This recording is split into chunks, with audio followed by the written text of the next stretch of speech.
Hey guys, Kevin, it's me, another movie for you guys. Now, this movie I'm going to be reviewing, I remember found the trailer to this movie online, and I watched it back in May, and I told myself this is the movie I was looking forward to the most in June, which June ended up being a pretty shitty month. There were some good movies here and there, but this was really the movie that I really wanted to see, and I never got a chance to watch it. There was a point like 2 weeks ago when I was going to watch it, but I told myself no.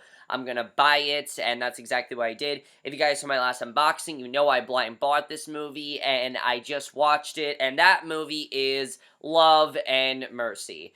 I was really looking forward to this movie because I really feel there haven't been a lot of really great biopics this year. There have really only been a few really good ones. There have been some really good ones, but they're really at the time of the year. This was back in June. There really hadn't been a lot of great films, and this looked like it was going to be one of the year's best. And I was definitely interested in seeing how this movie would be.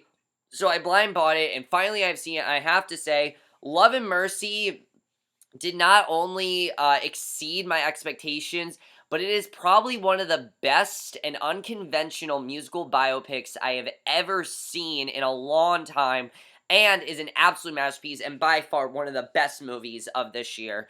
Definitely. I absolutely loved this movie, and I think it's a movie that really everyone needs to see at some point.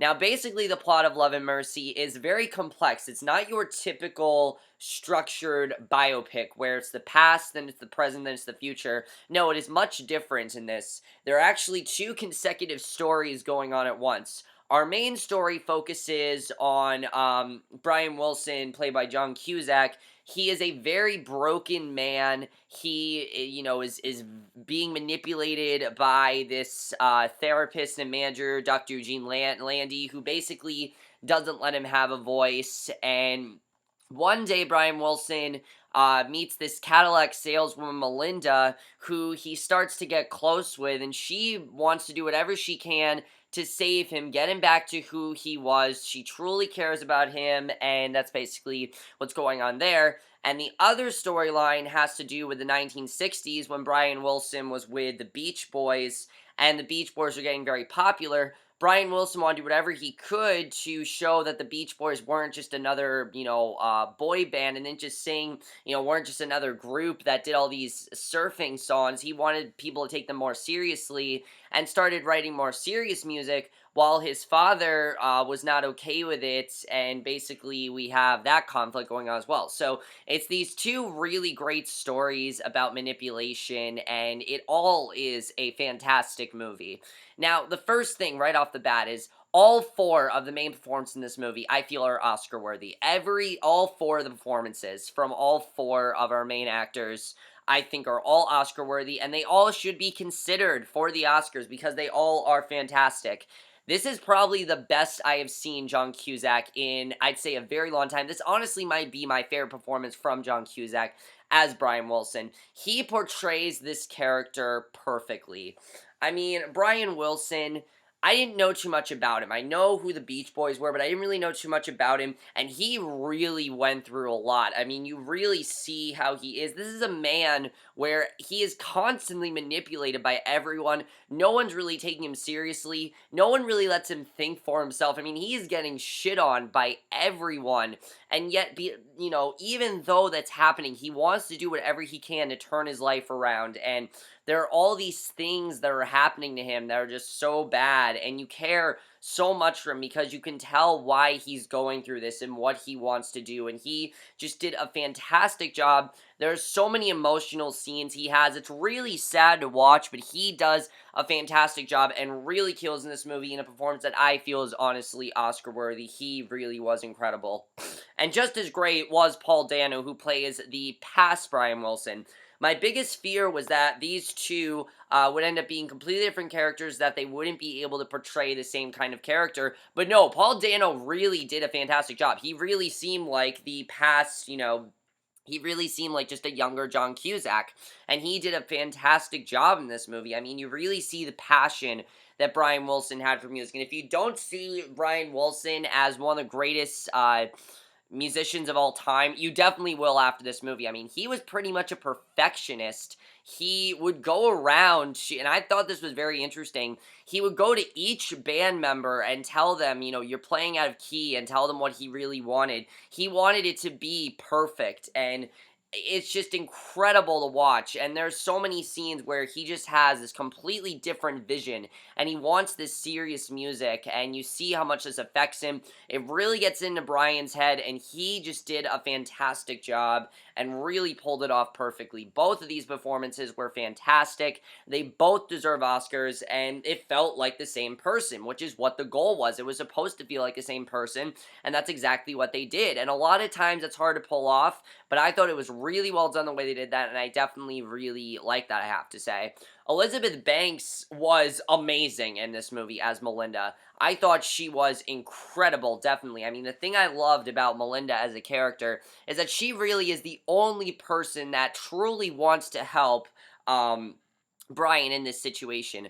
Like, she can see what he's going through, and she can see that he's not crazy. He just wants to turn his life around. He's been haunted by a lot of stuff, and she wants to help him. She wants to get him back to, being that songwriter that he was, even though he's kind of lost. And she just does a fantastic job. She has so much charm to the role, and she was perfectly casted as well. And especially towards, I'd say, the last act of this movie, she became one of the most compelling things about this movie by far, because eventually this becomes a battle between Melinda and Eugene for, who is going to really help out Brian. While Paul Giamatti, I think, was also perfect. I mean, he did a great job in Straight Outta Compton, and again, here he does a great job. I mean, I don't know if this is going to become a thing where Paul Giamatti plays these very uptight record producers, but he definitely did I thought he did an even better job in Love and Mercy than he did in Straight Outta Compton, because the character Eugene Landy is a very complex character, because you understand why he's doing this. He pretty much thinks that Brian is crazy and that Brian can't speak for himself. He doesn't let him speak for himself. He makes decisions for him. He goes everywhere with him. He makes opinions for him. I mean, he really doesn't let Brian have a voice, and very much treats him like a child, like everyone else does, and no one really takes him seriously, and he thinks he knows.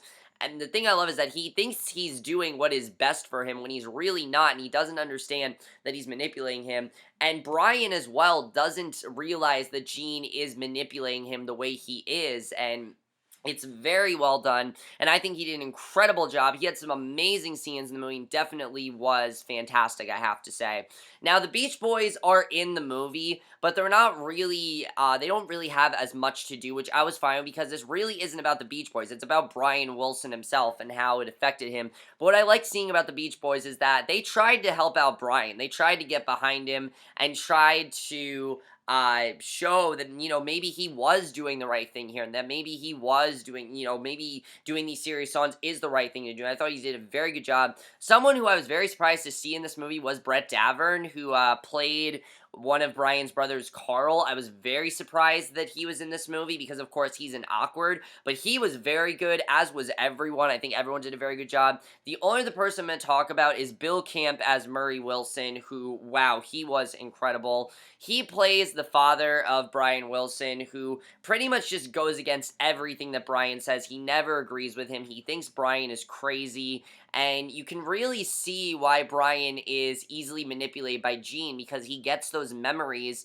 of his father. And I thought they did a very good job with comparing those two. There really are a lot of comparisons between the two of them, and you really do see why Brian doesn't have a problem with Gene manipulating him, because his father basically did that to him throughout his whole life, and it's very hard to watch. I mean, his father basically just puts him down the whole time. There's literally a scene where his father's like, look, the Beach Boys are not going to be that well known in 5 years, and that this is not going to work out at all. And of course, what Brian did ended up becoming one of the biggest records of all time, and it's incredible to watch. Everyone did an amazing job. I think even the smallest of actors did a great job in this movie. I think everyone gave a fantastic performance, definitely. Everyone was great.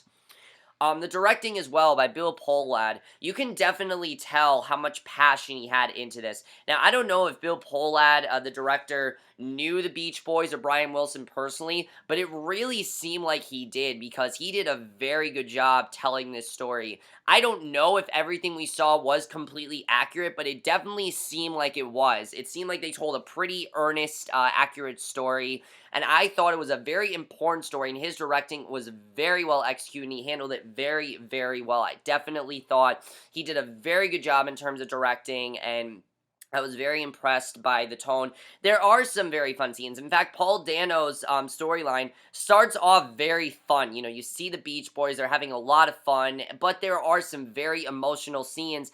And I liked, one of the things I like about the directing in general is that he wasn't afraid to get gritty with this. He wasn't afraid to, he didn't, try to Hollywoodize anything. He didn't try to glorify anything. He doesn't portray Brian Wilson as a great guy. He had some problems. He was easily manipulated, and I thought he did a very good job of that. He basically told it like it is, and that's what made it such a great movie, and I thought the directing was perfectly handled. I definitely really loved the tone that was throughout this movie. This is also a very psychological movie. I mean, it really gets into his head. There is this one scene at the dinner table, and it's unlike anything I've ever seen before. I mean, Brian Wilson is just affected by the littlest sounds at a dinner table, by utensils. It is incredible to watch, and I really love the way they handled that scene, I have to say. The screenplay is simply one of the best of the year, honestly. It's one of the best of the year, and I really feel that the story told in this movie is very important for everyone. Both of these stories are telling a story of manipulation and how you can get easily manipulated by someone and how much it can affect you internally, externally, how it affects people around you, how you don't, how you even believe what you're told. Even though Brian knew he wasn't crazy, he starts to believe it. He starts to believe he is this, schizophrenic person that Gene thinks he is. It's very, very interesting. I definitely really like seeing that, and that's something I thought was very well handled, definitely. And I also really, really was impressed by the style of this film. I mean, one of the things that I thought was very well done is the way this is done. This isn't done as we see the past, then we see the future. They cut back and forth, and I thought both stories were just as compelling, I thought I was only going to really care about the John Cusack one, but no, I really cared about Paul Dano's storyline just as much as I did of the future Brian Wilson, and that, I think, is because of just the way they do it. They make it seem like Brian Wilson is just recalling back to those times that we needed to see that in order for us to connect well with his character, and that was very well handled, and I definitely very much appreciated the way they handled the screenplay, I have to say. Definitely, that was something I thought was really great. And the more they showed Brian's past, the better it helped us connect with his character. That really is what it did, and it really showed the struggle he went through, and you were really able to understand why he is the way he is in the future. And I thought that was definitely very well handled. And I will tell you guys that there are some scenes I think are very hard to watch in this movie. There are some scenes where I was on the verge of tears, honestly, because of how much he went through. I mean, you never really realize how much Brian Wilson went through, but you really do when you watch this movie. It's incredible to watch, and I think they did a great job. And honestly, I do agree with this. It's the best musical biopic in decades. I really do agree with that because it's so different than any one I've seen. Also, the romance in this movie, I thought was also very well handled, especially in a movie that's very dark and has a lot of very sad moments. The romance really has some of the more lighter moments of the movie. The saddest thing about it, though, is that whenever it seems like something good is happening for Brian Wilson, whenever it seems like something really good is happening and that he might actually get away from Gene and might get back to the man he is, something ruins it. If it's either Gene or his father, something comes and ruins it. It's very sad to watch, but that's exactly what happens, is that someone always ruins it. And it was very interesting to watch, definitely. But the romance in general, I found very interesting and just very, very sweet as well. Because, of course, like I said, Melinda really is the only person that treats him like a normal human being and not this person that has problems. She can tell he doesn't have these problems, and I thought it's a very tragic film as well, because anytime you think something good's happening, like I said, someone ruins it. However, the ending I really did think was perfect. I thought the way they ended the movie was perfect, and I really couldn't think of a better way to end it. The cinematography as well. Some of the most visually stunning stuff I have seen all year. I mean, there are so many scenes, like I said, where you get into Brian's head and you kind of see the world through his eyes. It's very, very interesting to watch. They did a very good job with that, and I was very into that. Of course, the music in this movie is great. It's the Beach Boys. If you didn't love the Beach Boys before going into this movie, you're probably going to love their music after, because I actually wanted to really listen to Beach Boys music after watching this movie.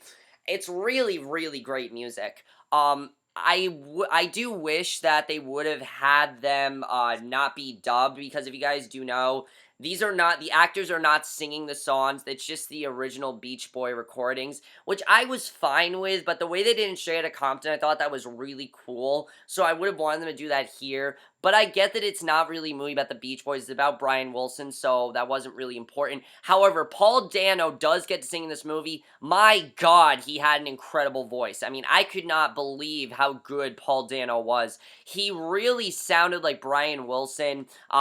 Maybe not exactly like Brian Wilson, but he definitely did a very good job, and I think he was perfectly casted. I mean, when you listen to his voice, it's amazing. You really see Brian Wilson. You see this musical genius, and he did a great job with that, and I was definitely very impressed by his singing. I loved his singing in the movie, I have to say. Definitely very, very good stuff. Also, in terms of singing, it was very cool to see them practice these songs that we all know. I mean, I'm sure at least everyone knows at least one Beach Boys song. They're well known. Even if you didn't know it was by the Beach Boys, you know, like Fun, Fun, Fun, Surfin' USA, Wouldn't It Be Nice, I Get Around, which is not in the movie. I wish it was, because that's probably like my favorite Beach Boys song. But there are so many great songs. Good Vibrations, which is like their biggest hit. Everyone, I think, knows at least one Beach Boys song, and it's really cool to see them rehearse them in this movie. Definitely, it's something I really enjoyed watching, and I thought they handled that very, very well. Also, definitely stick around till the end credits of this movie, because, you know, if you get this Blu-ray, definitely stick around till the end credits, because they actually do have a tribute to Brian Wilson at the very end. He sings a song at the end. It's very cool, and I didn't see it coming, but I thought it was very cool they did that, and I definitely really enjoyed that. The editing as well, I was very into this movie. The movie flew by for me like that. It's 2 hours long, but it felt like it was only an hour and a half, and I think it's just because of how into the movie I was. There was not one point where I'm like, oh, that scene wasn't necessary. Every scene felt necessary to me. Everything seemed important, and it seemed like the only way they could have told this story was for it to be 2 hours. It couldn't be, you know, they couldn't just tell the story in like 90 minutes. They just couldn't, and I think they really, I think they really, you know, the story was as long as it needed to be, and I'm very happy that they told the story as long as they did, because it was very well handled, I have to say, and I thought the editing was overall really, really great. And also, the editing style of them cutting back and forth is something that I wish more biopics would do, honestly, because it was really well handled in this movie. The only movie I could really think of that did that was The Imitation Game, but this, I think, is the way to do it. I would really love to see more music biopics do it this way. It's very interesting to watch, and felt a lot more of like Brian Wilson was thinking about this while this was happening, and less of just, oh, we're seeing the past. It felt much more important, and really showed, I think, why the story was as important as it was, and that was something I was very, very impressed by. But overall, guys, I really do love Straight Outta Compton. Like I said, I think it's a really great movie. But Love and Mercy is simply, I think, what a music biopic should be. I would love to see more music biopics like Love and Mercy. It's much more of a visual psychological experience that I think everyone needs to check out, and it's a movie that if you haven't already, definitely seek it out, because I think it's a very great movie that you definitely need to check out, and you definitely won't regret seeing, because I think everyone will really, really love it. But that's basically my review, Love and Mercy. Hope you guys enjoyed them. I know you guys saw this movie. You have seen it. I absolutely love this movie. One of the best movies of the year by far. Also, guys, if I had to rate Love and Mercy, you guys are probably going to be surprised by this, but I'm going to give it a 5 out of 5 or an A+. It is definitely a masterpiece. It is one of the best movies I have seen all year. I absolutely loved it. I can't wait to watch it again. And it's a movie that I really want more people to seek out. I know it's not going to be a movie that a lot of people are going to watch, but it's one of those movies, it's like The Last 5 Years or Ex Machina, where I wish more people would see it, but they don't. And this is a movie that I feel like if you watch it, you're going to want to tell your friends about it. You're going to want more people to see it because I feel it's a very important movie for today. And it's a pretty timeless movie as well. I think it's a movie that further down the line, people are really going to be able to relate to it as well. But that's basically my review. Hope you guys enjoyed it. Let me know what you guys saw this movie. You have seen it. And I will see you guys in my next video, which will be for tonight's episode of Big Brother 17. Well, this week of Big Brother 17. I know technically this week, I'm counting it as a week because there is an eviction tonight. And of course, there's an eviction tomorrow night as well. But I will see you guys for that. Okay, bye.